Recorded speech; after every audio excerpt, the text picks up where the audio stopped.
People just adored her. And she fell in love the first week of college.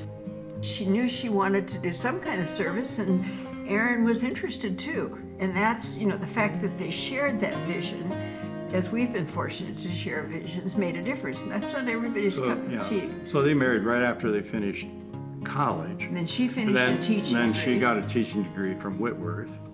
And she taught then in Tacoma, inner city. They want her to stay, and she says, well, I'm sorry, I'm going to Bolivia. They signed up for Mennonite Central Committee for a 3-year assignment, international. I was horrified. In Bolivia. Why not 1 year? Why not 1 year? Why not 2 years? 3 years? Come on. And so that's when they headed off to do that. She served because of God's love in action. And that came through in her letters, because when she was in Bolivia, she says, I just love it here, hauling water up from the river, washing our clothes. There are more goats and stuff than cars on the roads. She was thrilled. And she was also young and in love. So. Yeah, she was young and in love. That made a big difference. So they were there 6 months. And May 20th, 1998, they were coming in for a meeting from the countryside that they lived in, Bañado de la Cruz, into Santa Cruz. The bus was going way too fast with a probably recently licensed driver who was under time constraints, as they often are. He hit a curve, couldn't handle the curve, it rolled over, and Aaron was tossed out with the dog. They had a little puppy on their lap. Both were injured.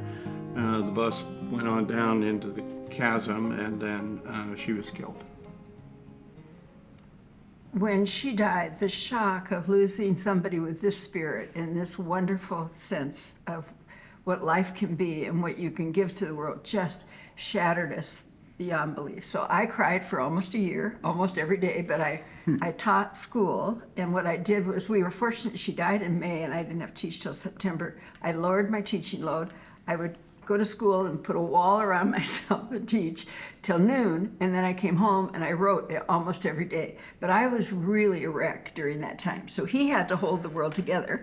For that full first year, from May of 1998 to spring of 1999, I had not done any grief work at all.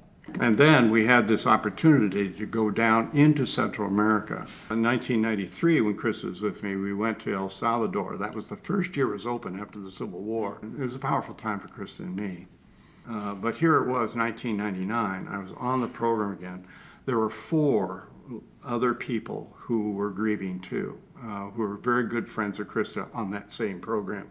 One of the things that Linda and I did whenever we went traveling is we would go into a cathedral or a church, and we'd look for votive candles and then light candles for the care. We do prayer for our kids everywhere we travel. Prayers for our kids. That's just what we do.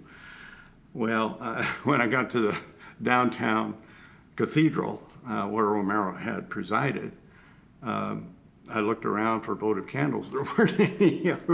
I was dumbfounded, So we booked on out to the chapel where Romero had been assassinated, and sure enough, there were votives. So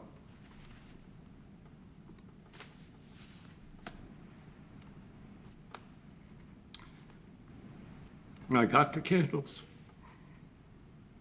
and I lost it.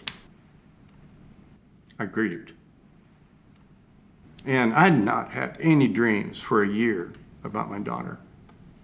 Or that loss or anything. And that night I had just the sweetest dream. I called Linda and said, we got to do something more than a gravestone.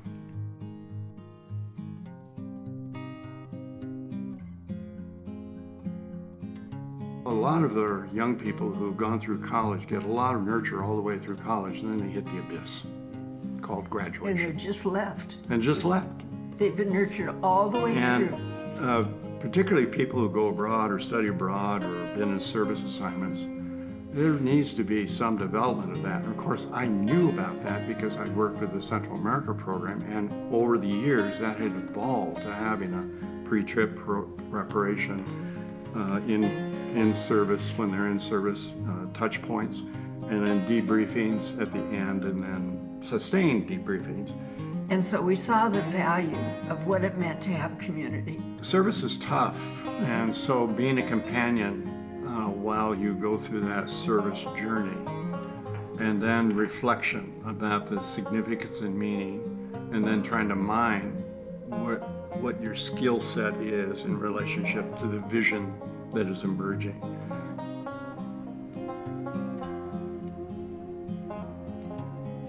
We do something before they leave, and we started having conferences every year. And at that time, we were selecting 15 to 17 a year. And so they would come back and come to the conference, and the new people would come and meet the ones that have gone. And then we'd have a 3-day program, and it was always Memorial Day weekend. They could sort of listen to the older ones, what they'd had to do to incorporate this experience that they'd had, and they all do it different ways. There's no one way to do it, but they... And Memorial Day is really close to Chris's death date.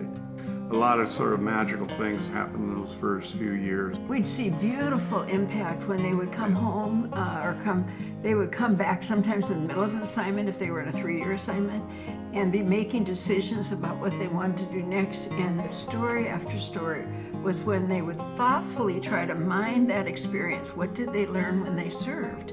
And what does that make them want to do now? Which doesn't mean that you have to go and quote service work. We think every place you go in the world, you can contribute. But having an intentionality about it where you think that through.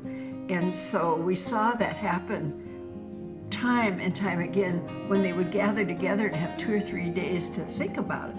But what did they learn during that time of service, and what do they want to keep? What don't they want to keep? I mean, they would say to us things like, how can we not love the Krista Foundation? Our best friends are there. And many of them 20 years later are like this. We did the 3-year pilot project in Gonzaga and Whitworth University, who share the values of what we're doing. They've been doing them for years and years and years. And so we're thrilled that they can be now in an institution where that can be nurtured at the university level when we're long gone. And we're excited about that because the students at both of those universities are nurtured into the same idea, but it's when you take a year or more of time that you really flesh that out. They've served in 65 nations and something like 53 American cities.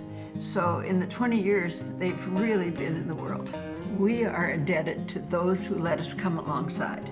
The 3 prongs that were important in our foundation work, that is, creation care was very important. Environmental.